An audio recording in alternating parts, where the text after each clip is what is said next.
my honor and pleasure tonight to introduce you to this project that was launched by the Ambassador of Genova in the world, and our fearless leader, Francesco, talked earlier, is really the Deus in Machina in this whole thing, so a big round of applause for Giuseppe and Alessandra Bocchio, who really helped for creating this.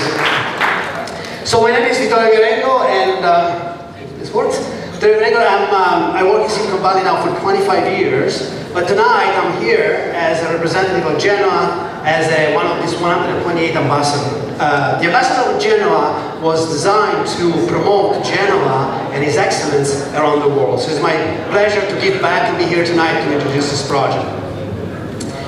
So when we get together in context like this, right? This is the G20. And when we get together as across the world, we're here to solve very, very hard problems.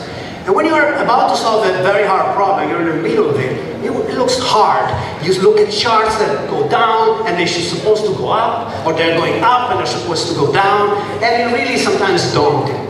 But tonight, I want to show you some data that shows you that when you zoom out, and you look over the years, most things in the world tend to get better. Right, so I'm going to give you some examples. So let's talk about literacy.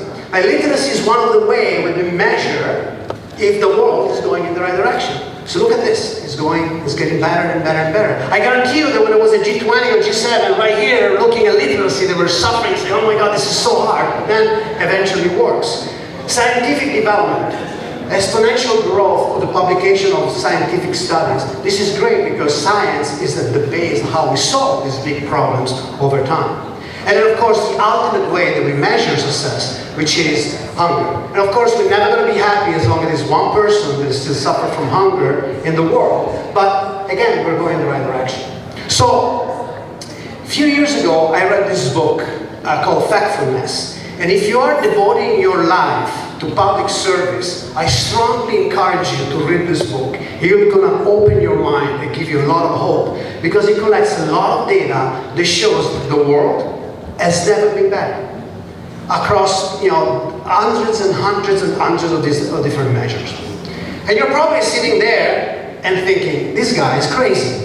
How can he say that the world has never been better? Well, we are in the middle of a pandemic. And absolutely, it's a lot of suffering. It's horrible what we're experiencing right now.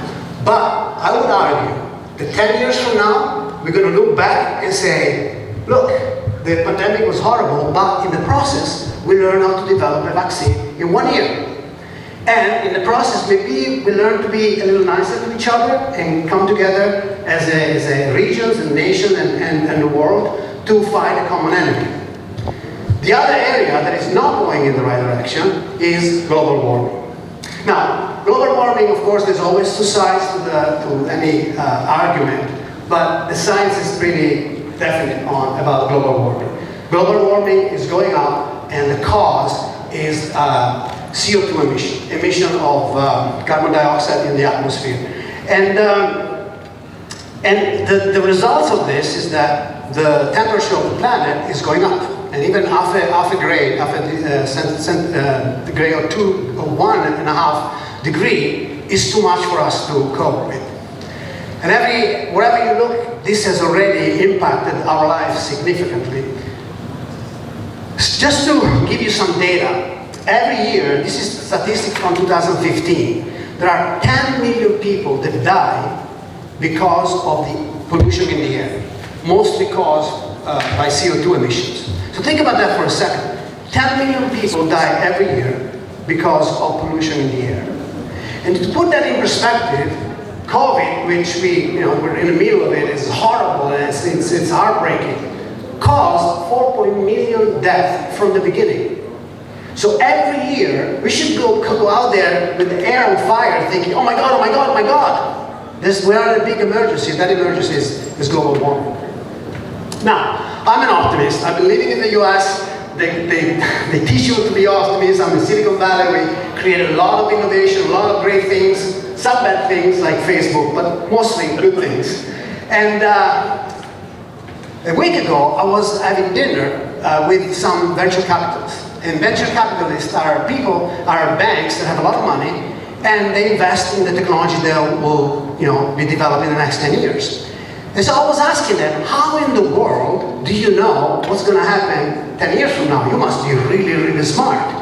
And to my surprise, and to some honesty, they told me, we have no clue. We don't really know where the world is going, but we get exposed to kids, to young entrepreneurs that do know.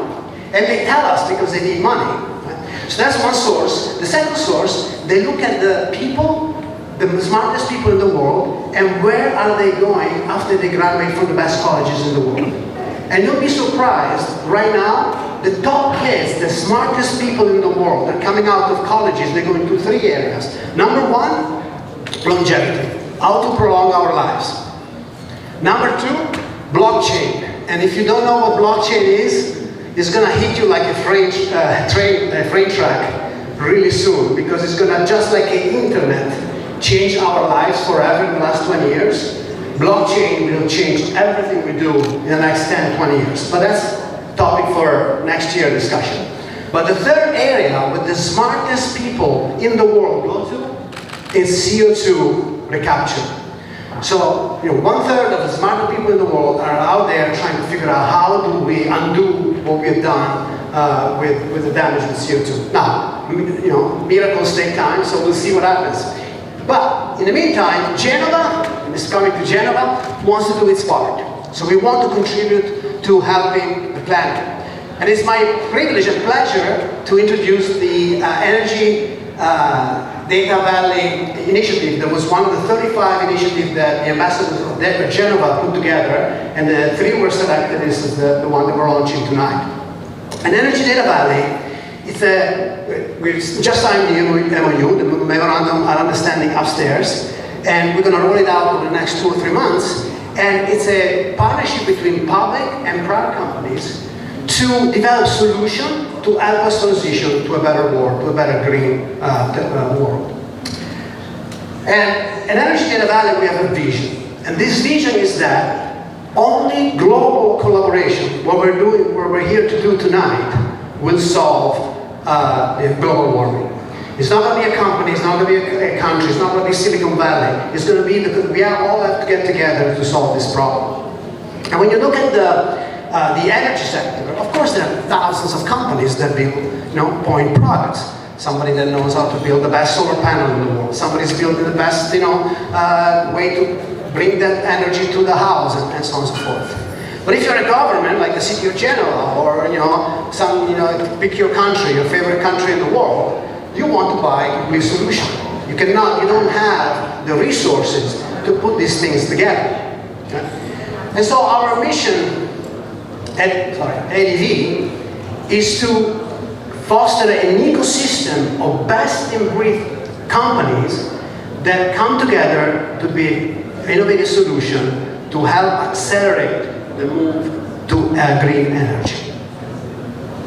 So I, for one, I've been driving an electric car, tell you this story, for 10 years. And I felt really good about myself, because I'm doing my part for the environment, right? But then I started to think, where is the electricity coming from that powers my car? Because if it comes from a plant that generates emissions, I'm not really helping the environment. Right? And so, an electric car is just one of the many applications of electricity, of course. And this is one that is going to grow tremendously in the next 10 years. If you look at the consumption of electricity in the world, it's going to go up 30% just in the next 3 to 5 years.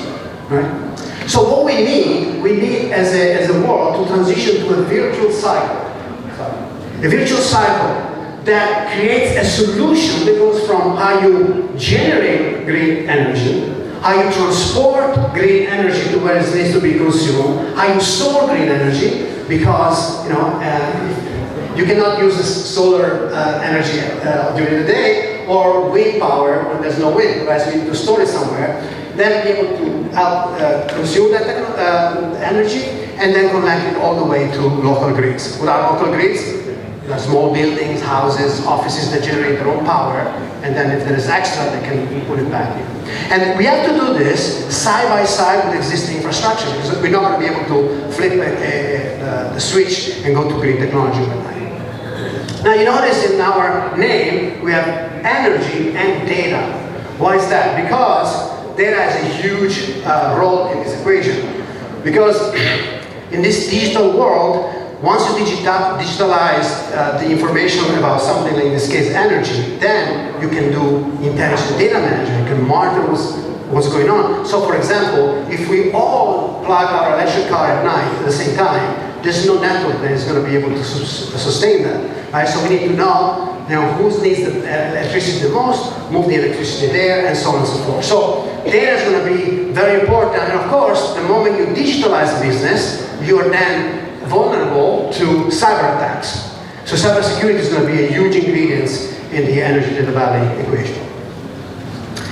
So here's, really quickly, and we're 5 minutes from dinner, for a great dinner here in the Aquarium of Genoa. These are the top services that we plan to provide at Energy Data Valley. The first one is to help the companies that are coming together in this consortium, in this foundation, to build what we talked about earlier, turnkey solution.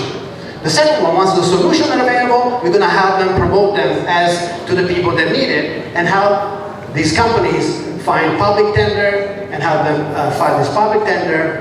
And finally, every single government in the world is allocating funds for green energy, so we're going to help them find those funds so that they can accelerate their R&D and get there faster.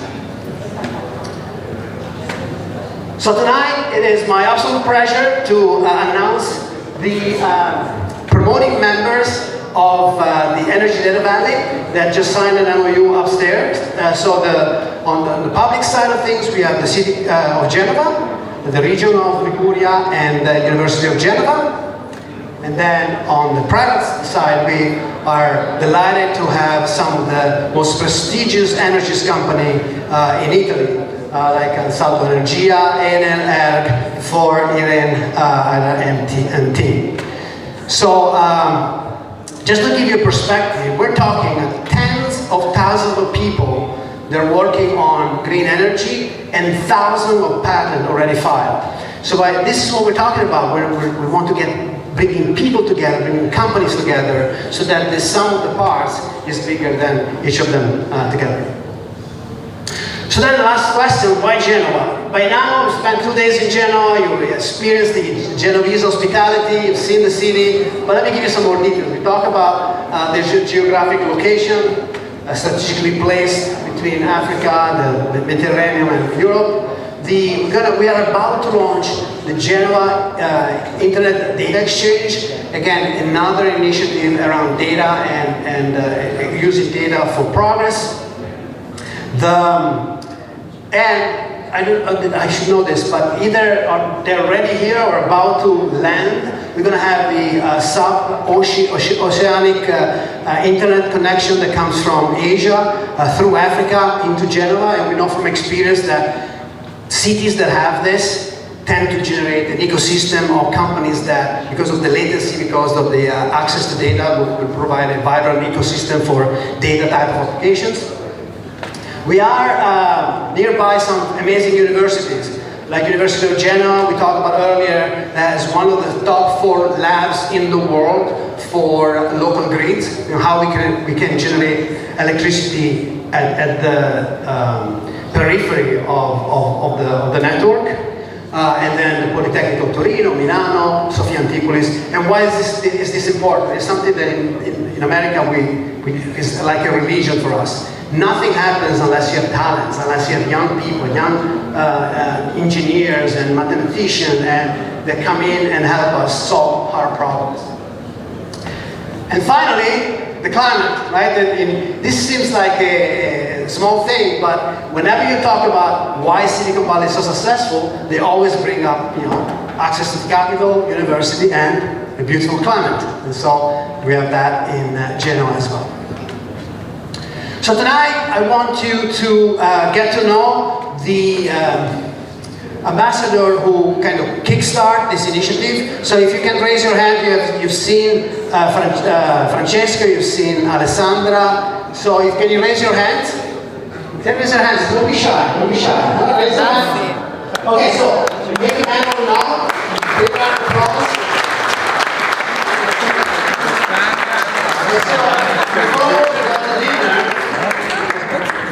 But dinner, we have a call to action. We need your help. So you saw the people in the room. Please engage with us. Give us feedback. If you're aware of an initiative in your own country that did something like this, help us, because we want to stand, as they say, on the shoulder of giants and learn from other people as well. And then the ultimate call to action: join us. Join us in this initiative, so that we get together 5 years from now and we look at this damn chart again. If we did the right things, we'll zoom out and we made a dent. And all it was just a blip, and we're going to leave our kids, the world, in a better place than we found it. Thank you very much.